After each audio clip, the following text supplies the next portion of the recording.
Deus Santo. Meus irmãos, mais um dia de palavra, uma reflexão aqui para nós. Não é muito demorada, mas é uma palavra para nós que vai ficar no recolho do nosso coração.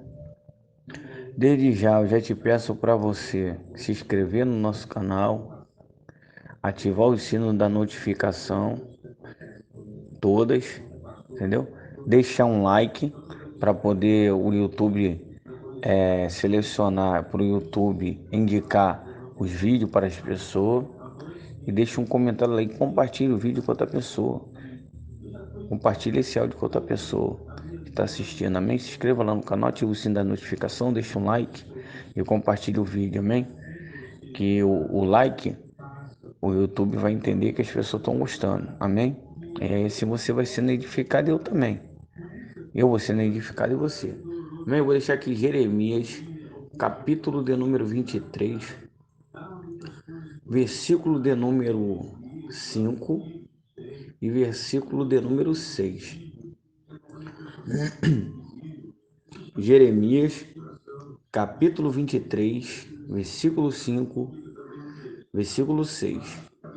No título da tua Bíblia aí na tua casa deve estar assim, ou diferente, mas a minha está assim: o renovo de Davi. Amém? Está assim no título assim, em cima do versículo 5 está assim: o renovo de Davi. Diz assim a palavra do Senhor: E eis que vem dias, diz o Senhor, em que levantarei a Davi um renovo justo, sendo o rei, reinará e prosperará e praticará o juízo e a justiça na terra. Nos seus dias, Judá será salvo, Israel habitará seguro, e este será o nome com que nomearão: o Senhor, justiça nossa. Meus irmãos, aqui eu posso fazer duas comparações aqui, porque a Bíblia tem tipo e biotipo, entendeu? Que isso significa, dentro da teologia, é uma tipologia que você faz. Você pega um texto e você faz comparações, entendeu, do texto. Se for comparação, pastor Leandro, uma alegoria, uma comparação, trazendo para o nosso dia uma tipologia. Dentro da Arca da Aliança, a arca que Moisés, pela ordem de Deus, pediu dois homens para fazer, esses dois homens foram escolhidos para poder fazer todos os utensílios do tabernáculo, todos os utensílios da igreja na época. Esses dois homens eram Bezalel e Aholiabe. Esses homens, Deus o encheu. Está em Êxodo 35, 36 e 37. Você lê na tua casa. Termina no capítulo 37 do Êxodo. A história deles começa no capítulo 35 do Êxodo. Você lê no 34, 35 até o 37. Aí vocês lerem aí na sua casa aí, depois com calma. Então, através de Moisés, Deus escolheu esses dois homens, encheu eles com o espírito de sabedoria, de inteligência, de conhecimento para fazer toda a obra, todo tipo de artifício. Todos os utensílios e a dor no tabernáculo na época, eles fizeram incensário, eles fizeram a menorá, que é o castiçal, fizeram a pia de bronze, fizeram a arca da aliança, as cortinas, e fizeram, entendeu? Muitas coisas, tá entendendo? Mas eu quero destacar essa aqui que eles fizeram a arca da aliança de Deus, que era coberta, era de madeira, de acácia, mas ela também era revestida de ouro por dentro e por fora. E os dois querubins eram de ouro. Os dois querubins que estavam acima da arca, um querubim de frente para o outro, entendeu? E no meio tinha uma abertura onde descia a glória. Mas dentro deste utensílio, dentro desta arca que tipificava, simbolizava a presença de Deus, ou seja, a arca já tinha um tipo, uma tipologia da presença de Deus. A arca já tinha um tipo, uma tipologia da presença de Deus. Ou seja, a arca representava a presença de Deus. Então isso é uma tipologia, ou seja, uma comparação. E dentro da arca também tem uma comparação. Dentro da arca também que esses homens fizeram, a Oliabe e Bezalel. O trabalho deles foi fazer a arca. Agora, dentro da arca tinha também 3 utensílios dentro da arca. 3 coisas distintas dentro da arca, que também nós podemos fazer uma tipologia, ou seja, uma comparação. Ou seja, da palavra é algo e você pode fazer uma tipologia, uma comparação dentro da Bíblia com algo para os nossos dias, com algo com a nossa vida. Se você reparar dentro do texto de Salomão, de Cantares de Salomão, você vai reparar que a sunamita, dentro da revelação, dentro da tipologia, eu disse que a tipologia é uma comparação, que você, com algo dentro da Bíblia, que você faz comparações com a nossa vida, com a gente próprio, ou com coisas que estão acontecendo corriqueiramente no nosso dia a dia. Por isso que Jesus Cristo, ele falava por parábola. Muitas das vezes ele falava por parábola, ou seja, a tipologia das coisas que aconteciam. Entendeu? Então ele explicava, contava uma história daquilo que estava acontecendo. Era tipo uma tipologia, tá entendendo? De repente até a tipologia partiu disso. Mas voltando, então a arca já representava a presença de Deus, é uma tipologia da presença de Deus, é um tipo da presença de Deus, trazendo para a gente entender.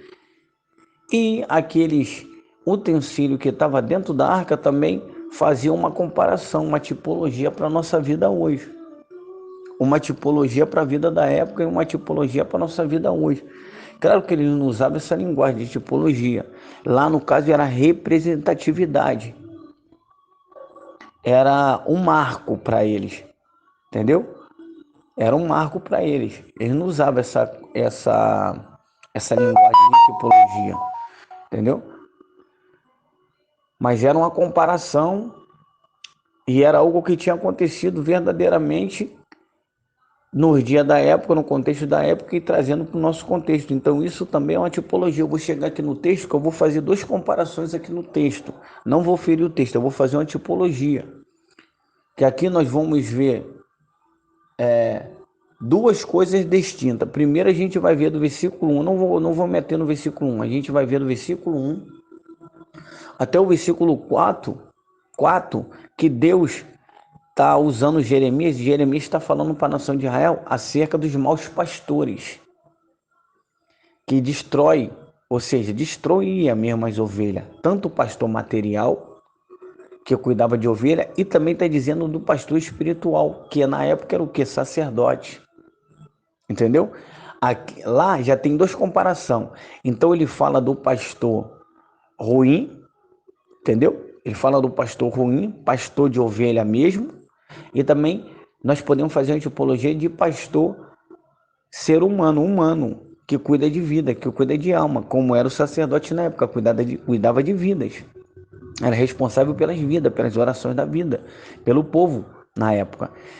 E quando chega no versículo 5, está falando de Davi, que é de Judá, que é Belém de Judá. E aonde Jesus também nasceu? Jesus também nasceu em Belém de Judá. Entendeu? Jesus nasceu em Belém. Davi também nasceu em Belém. Entendeu? Davi nasceu em Belém e Jesus nasceu em Belém. Correto? Então aqui nós temos 2 comparações. Nós temos 2 pessoas que vieram do mesmo lugar, só do mesmo bairro, da mesma cidade. Então, o que nós entendemos? Só que eles moravam no mesmo lugar. Só que Davi é humano, é ser humano, que veio de Belém, que é Judá. Belém também é Judá. Belém de Judá. Ou Judéia. Então Jesus é de Judá. Davi também é de Judá. Jesus é de Belém, que é Judá. Davi também é Belém, que é Judá. Só que na época de Davi eles falavam mais Belém, não falavam Judá. Já vamos falar Judá ou Judéia no Novo Testamento, quando Jesus Cristo está pregando. Então nós vamos ver dois homens ali que nasceram no mesmo lugar, só que com vidas diferentes, mas vieram da mesma linhagem, só que Davi é humano. Davi faria justiça como homem, e Jesus viria também da tribo de Judá e faria justiça como Deus, a justiça verdadeira. Davi é homem e Jesus é Deus. Tá entendendo o mistério? Então essa é a tipologia. Eu vou chegar aqui, aí eu vou fazer um paralelo do verso 5, que vai para me encerrar, do verso 5, do verso 6, eu vou fazer um paralelo e vou trazer para nossa vida, vou trazer uma tipologia, vou trazer uma comparação para nossa vida, vou aplicar e vou encerrar. Então, voltando lá para a arca, então nós já entendemos aqui que nós podemos fazer uma comparação, nós entendemos aqui que nós podemos fazer uma tipologia. Então, dentro da arca da aliança tinha 3 utensílios.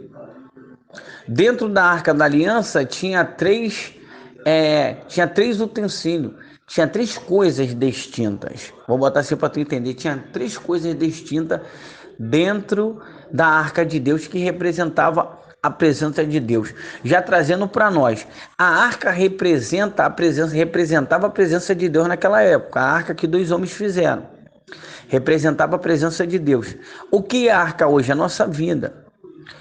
E dentro da minha vida e da tua tem que ter esses utensílios que a arca na época tinha. Ou seja, por isso que eu falei, a tipologia, a comparação. A arca representava a presença de Deus, mas dentro da arca tinha o que, pastor Leandro? Dentro da arca tinha 3 utensílios. Dentro da arca tinha a tábua dos 10 mandamentos que Deus escrevera lá no Monte Sinai para Moisés, lá no Monte Sinai para Moisés. Dentro da arca da aliança tinha as tábuas, que eram 2 tábuas, as tábuas dos 10 mandamentos que Deus dera para Moisés entregar para o povo, ou ensinar a lei para o povo. Então, as tábuas dos 10 mandamentos estavam dentro da arca da aliança. Tem mais 2 utensílios. E as tábuas dos 10 mandamentos representam a doutrina, representa o ensinamento, representa a Bíblia. Vou chegar nos outros utensílios.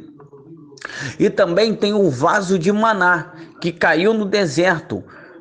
Vai representar a providência de Deus, vai representar a comida, vai representar a Bíblia, vai representar a alimentação. O vaso de maná. Tinha um vaso e tinha um maná dentro do vaso. Então, é uma representatividade e é um marco, ou seja, fazendo uma lembrança daquilo que Deus tinha feito. Mesmo Deus que fez coisa boa na minha vida lá atrás e na tua, Ele vai fazer aqui na frente, mas com comparações. Como eu fiz na vida dos teus pais, que eu falo até pais espiritual, teu pastor, teus líderes, pessoas que te ajudaram, Ele vai fazer na tua e de repente Ele vai fazer a glória da última casa maior do que a da primeira. Mas eu não quero aplicar nisso. Então, primeiro, dentro da arca representa a presença de Deus. As tábuas do 10 mandamentos representam a Bíblia, representa a doutrina, que é ensinamento. O maná representa a palavra, o maná representa a Bíblia, representa o alimento. Amém? Não, representa o alimento, representa a comida. A tábua dos 10 mandamentos representa a doutrina, ensinamento, representa a Bíblia. O maná representa o alimento, a comida, a substância da alimentação. Porque não adianta só você ter o ensinamento se você não tem alimentação. E também o vaso de maná, que é mais aparelho para isso, a provisão. Porque Deus mandou a providência. Ele não tinha alimento, Deus mandou a providência. Então o vaso de maná mais representa comida e representa a providência. E a tábua dos 10 mandamentos representa a doutrina, a Bíblia, ensinamento da palavra. E o terceiro utensílio era a vara de Arão, número 17. A vara de Arão que floresceu. Tinha 12 tribos. Moisés colocou Arão para ajudar ele. As pessoas de Israel não acreditaram, as 11 tribos não acreditaram que Deus tinha escolhido Arão. Por que eles não acreditaram, pastor Leandro? Porque Arão era irmão de Moisés, pensou que era casa de família. Claro, Arão só vai ser sacerdote porque é irmão de Moisés. Aí Deus falou para com Moisés pegar as 12 varas os 12 cajados, vou botar assim para tu entender, os 12 cajados das 12 tribos de Israel, e Moisés falou, coloca lá de frente a congregação de Israel, 12 varas com a respectiva 12 tribos, que é 12 tribos, cada cabeça das tribos, das 12 tribos, tinha um cabeça, ou seja, que era o chefe das tribos. Vamos dizer que era um responsável pela tribo. Então, cada responsável pela tribo, que era o condutor da tribo, nas 12 tribos, cada um tinha um cabeça da tribo. Então, cada cabeça da tribo, Arão, e assim os outros, Efraim, José, Zebulon, Zacá, Naphtali, que eram os irmãos de José, que é as 12 tribos, que eram os filhos de Jacó. Senão vai ficar muito grande. Pois bem, então eles botaram as 12 varas lá. Deus falou com Moisés, coloca as 12 varas na congregação de Israel, para eles verem que Deus que escolheu o meu irmão, não foi eu que escolhi meu irmão. Isso Moisés falando. Aí Deus falou, então coloca lá as 12 varas lá. Aí Deus fala com Moisés, Moisés vai falar com o povo. A vara que florescer dessas 12 varas, das 12 tribos, a vara que florescer é a vara escolhida. É a vara que Deus escolheu. Então eles colocaram num dia, quando chegaram no outro dia, uma vara seca, irmão. A vara seca de Arão, porque eles não acreditaram no ministério de Arão. Então, o que eu entendo? Aquele que não acreditar no meu ministério, não acreditar no teu ministério, ele vai brotar alguma coisa do meu ministério e do teu ministério. Aquele que não acredita no meu ministério e no teu ministério, Deus vai fazer com que frutifique. E quando chegaram de manhã, eles ficaram espantados. Como pode uma vara seca florescer? Então eles ficaram quietos, ficaram humilhados, ficaram envergonhados, porque estava se levantando contra o ministério de Arão, porque falou que Moisés que tinha colocado Arão, não Deus. E Deus tinha falado, coloca a vara que florescer é a vara escolhida. E a vara de Arão floresceu. Então eles entenderam. É verdade, não foi Moisés que escolheu Arão, foi o próprio Deus que escolheu Arão. Mas como Deus escolheu Arão, a vara de Arão floresceu, deu fruto. Como a vara seca vai dar fruto? Estava saindo folha já da vara de Arão. Então o que acontece?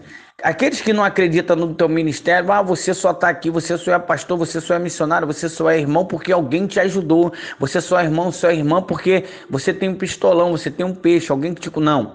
O teu ministério vai precisar da ajuda de Deus e confirmação. Vou repetir. O teu ministério vai precisar da ajuda de Deus e da confirmação. Qual é a confirmação, pastor Leandro? É a frutificação, é o fruto. Então o ministério tem que dar fruto, algum tipo de fruto. Então eles vão reconhecer que Deus é na tua vida pelo fruto, não por blá blá blá, não para você demonstrar que você é. Então, a Arca da Aliança representa a presença de Deus. A tábua dos 10 mandamentos representa a Bíblia, ensinamento.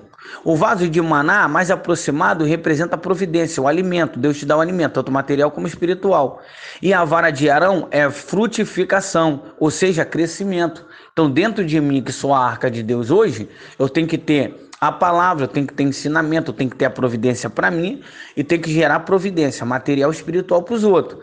E a minha vida tem que ser frutífera, ela tem que frutificar em alguma coisa, fruto na oração, fruto na palavra, fruto no ensino, fruto nos dons, fruto em alguma coisa de boa. Para poder esse fruto que está em mim, essa frutificação que está em mim, frutificar alguém. Agora eu chego aqui no texto e termino. Então você entendeu o que é tipologia? Pode fazer uma comparação? Então a gente entendemos aqui. Aqui eu falo no vídeo, já está muito grande, já está em 18 minutos. Aí fala aqui, eis que vendia o renovo de Davi, eis que vendias, diz o Senhor, em que levantarei Davi, um renovo justo, ou seja, renovar a nação de Israel com algo diferente. Sendo rei, você percebe aqui que é o rei com letra minúscula, então é o rei Davi, não é o rei Jesus. Reinará e prosperará e praticará o juízo, o que é certo, e a justiça, o que é verdadeiro, o que é correto na terra. Ele praticou como homem, mas tu sabe como espiritual, como homem de Deus, ele falhou. Então Deus tem que dar um renovo. Aí quando chega no versículo de número 6, aí fala, nos seus dias, Judá, ou seja, Judá, aonde Davi morou, aonde Davi nasceu, é onde Jesus nasceu, em Judá, em Belém. Ele foi criado em Nazaré, mas ele nasceu. A nascença de Jesus foi em Belém. A nascença de Davi foi em Belém. E ele saiu para ser rei, primeiro em Belém. Depois ele foi para... Não, perdão. Ele foi ungido na casa dos seus irmãos, depois ele foi ungido em Belém, porque ele nasceu em Belém, então ele foi ungido em Belém. E depois ele foi ungido em todo Israel. Então o que acontece? Mas trazendo aqui, Jesus veio de Judá, de Belém, nasceu em Belém. Davi também nasceu em Belém. Aí eu disse que é uma tipologia, ou seja, duas pessoas que nasceram no mesmo lugar, mas pessoas distintas. Davi é homem e Jesus é Deus. Davi erra, Jesus não erra. Então tá vendo o que é o renovo verdadeiro? O que Jesus tem para a minha vida e para a tua? Ou seja, o tema da mensagem é o renovo verdadeiro. Deus tem renovo verdadeiro na minha vida, não um renovo de mentira, irmão. Não um renovo de hipocrisia, um renovo de falsidade. Qual é o renovo verdadeiro, pastor Leandro? O renovo verdadeiro é Jesus na minha vida e na tua. É o Espírito Santo na minha vida e na tua. O tema da mensagem é o renovo verdadeiro. Qual é o renovo verdadeiro? Jesus, o Espírito Santo, os frutos do Espírito Santo. Esse é o renovo verdadeiro. Entendeu? O renovo verdadeiro. Esse é o tema. Então, verso de número 6 para me encerrar. Nos seus dias, Judá será salvo. Por quem? Por quem ele será salvo? Davi ia passar, Judá será salvo. Davi não poderia salvar Judá, só material, mas no espiritual. Davi não podia levar ninguém para o céu. Jesus já podia. Davi podia salvar humanamente, porque ele era rei de guerra. Ele brigava e matava os inimigos que vinham invadir Israel. Jesus não. Jesus já não era da terra, Jesus é do céu. Jesus é celestial. Jesus salva, Davi não salvava. Jesus leva para o céu, Davi não levava. Aí fala, nos seus dias, aí Judá será salvo. Por quem? Por Jesus. Aí já entra Davi, que é um rei material, e já entra Jesus, que é um rei celestial. Já entra Davi, que é um rei terreno, e já entra Jesus, que é um rei eterno. Aqui, nos seus dias, Judá será salvo. Israel habitará seguro em Jesus. Jesus protegeria eles. E agora nos protege também. E este será o nome com que nomearão. Quem? Jesus. O Senhor. Percebe que o Senhor aqui ó, com letra maiúscula, o Senhor, justiça nossa. Aí ele está falando de Jesus. Então o renovo verdadeiro, irmão, é Jesus. O renovo que salva é Jesus. O renovo que não é mentiroso é Jesus. O renovo que liberta é Jesus. O renovo que te dá providência é Jesus. O renovo que faz o milagre é Jesus. O renovo verdadeiro. Quem é, pastor Leandro? Jesus. Amém?